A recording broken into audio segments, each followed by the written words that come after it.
Steve, I, like most, have wondered about the afterlife, not just in a personal sense, but as indicative of what reality is all about. Now, lots of people have arguments, certainly theologians do, and analytical philosophers, in dismissing the impossibility of it. You come at it very differently. You look for evidence. Is this realistic? I don't know whether it's realistic. It certainly becomes more urgent as I become more chronologically challenged.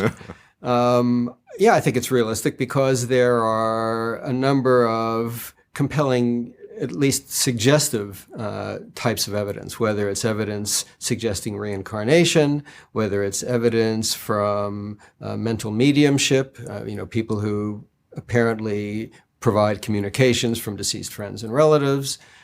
There's also some intriguing new evidence from heart-lung transplant cases where heart-lung recipients take on personality characteristics of the donors of whom they knew nothing. There's a part of me that wants to reject everything that you said immediately. Well, am I a stereotypical conditioned by the science of this world, or what's wrong with me?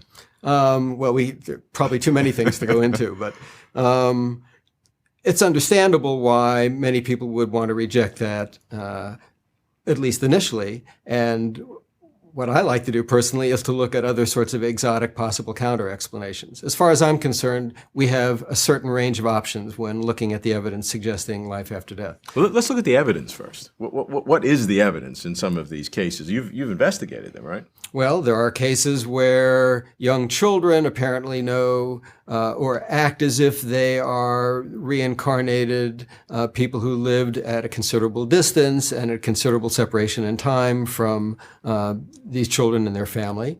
There are very intriguing cases of mediumistic communication where mediums provide very personal bits of information allegedly transmitted by the deceased through them that is later verified by investigators and which nobody knew about normally. Isn't that the normal stuff we see on daytime television, is it? No, not at all. The cases are much more interesting than that, and to appreciate that, there's no substitute for actually looking at the evidence. And you've done this? Yes. Extensively? Yes. Okay, so you believe that at least in some of these cases, there's enough evidence to make you investigate further? Yes, I think there's enough to make the investigation a legitimate activity, and it's been carried out systematically and very carefully by a number of people. Now, for me, there are a number of intriguing explanatory options, some more so than others. I would say that when we're looking at this apparent body of evidence, we can first of all deal with what I would call the usual suspects. These would be fraud, misperception, malobservation, hidden memories. The reason some cases are so good is that the usual suspects can't even gain a foothold. It's very easy to rule out malobservation, misreporting, et cetera, et cetera. Then we have what I would call the unusual suspects. These would be appeals to unusual or abnormal processes like dissociation, as in multiple personality and hypnosis, along with the release of various kinds of latent abilities, which perhaps only emerge in various altered states of consciousness.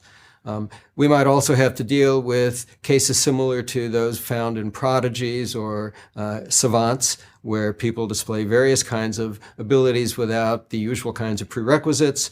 And in the case of savants, sometimes abilities that are radically discontinuous with their ordinary capacities. So we have calculating savants who can factor any number presented to them, but who can't add the change in their pocket. Everything you just said was a non-survival explanation of the data. Right. What next?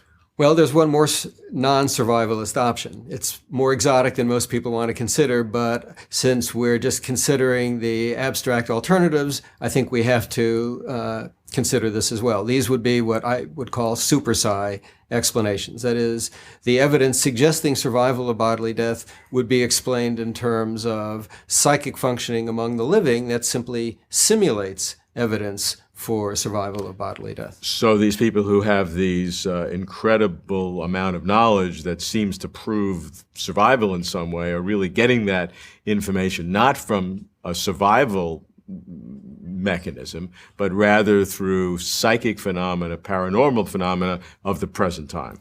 Right. Think of it this way. Suppose a medium says to me, your Uncle Harry is communicating with me now. He wants you to know about a will that he wrote right before he died, which he hid in a desk drawer in the back of the drawer in a hidden compartment. And nobody alive knew about that by normal means. We verify it. Now, the fact is, if that information is verifiable by normal means, then it's also graspable by clairvoyance, by ESP. So in principle, at least, any bit of information apparently coming from a deceased communicator, if it's verifiable, it can be explained in principle in terms of ESP among the living. So, is there anything from the data then which can give corroboratory evidence, from your view, of survival? I think it's really hard. And I had to write a long book to even try to work it out for myself. And in the end, although I decided that there was some evidence that I thought was stretching the super psi hypothesis more than it could stand, it wasn't a slam dunk. As far as we know, we can't impose any limits given the considerable extent of our ignorance about psychic functioning. We have no way of setting any limits in the abstract on how far we can go with it. In that case, we don't know just to what extent we can write a blank check about psychic functioning. So let me see if I understand this. The first part of this argument is to have the data of people who know things they seemingly impossibly can't. Right. And you eliminate all the normal and exotic normal explanations that would not be a survival information coming from the other side, as they say. Right.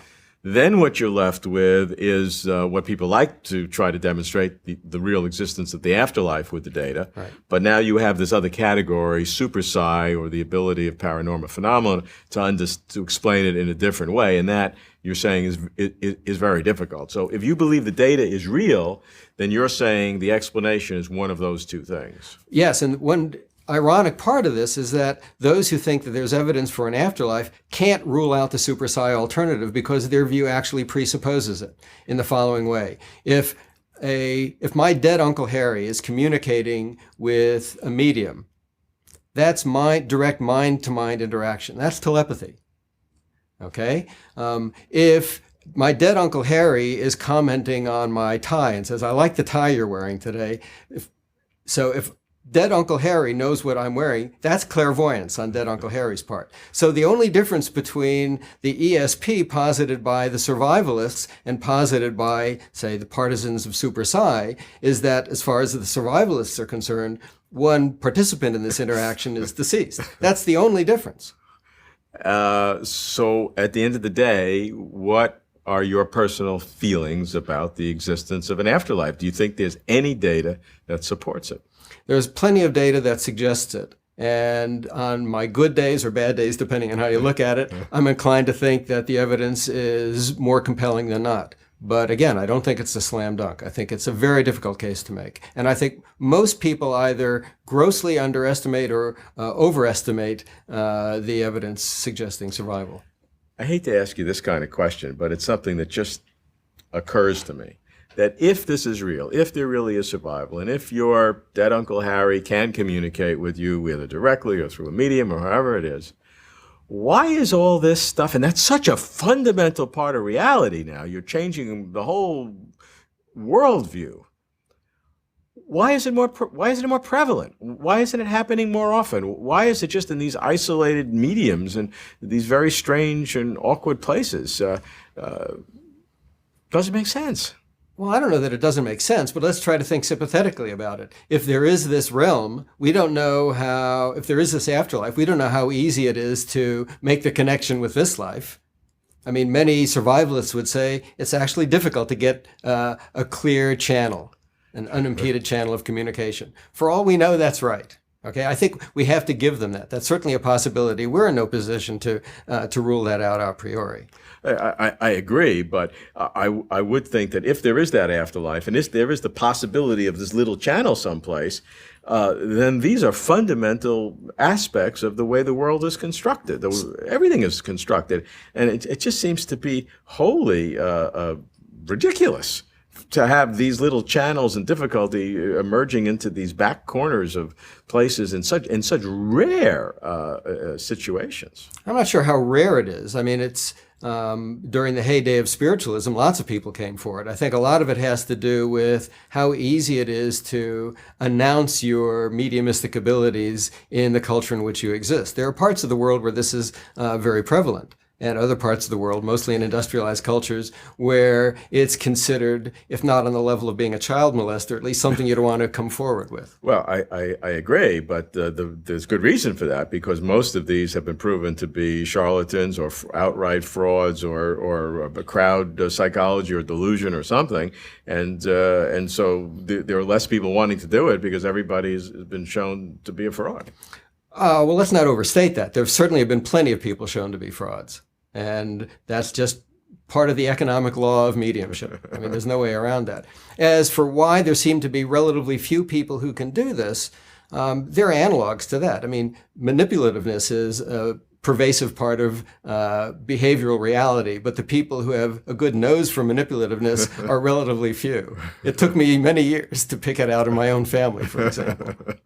So this is an ability of some people to sort of have this channeling? Some people have a nose for it. Some people have a knack for it. We all have different perceptual antennae in every sort of ordinary situation. We're not all sensitive to the same range of things. Well, I suppose it extends only to normal phenomena. You'd be comfortable with a world that had the greatest secret, the greatest structural novelty, the existence of an afterlife, finding its way to our information and to our knowledge through these odd and isolated sources.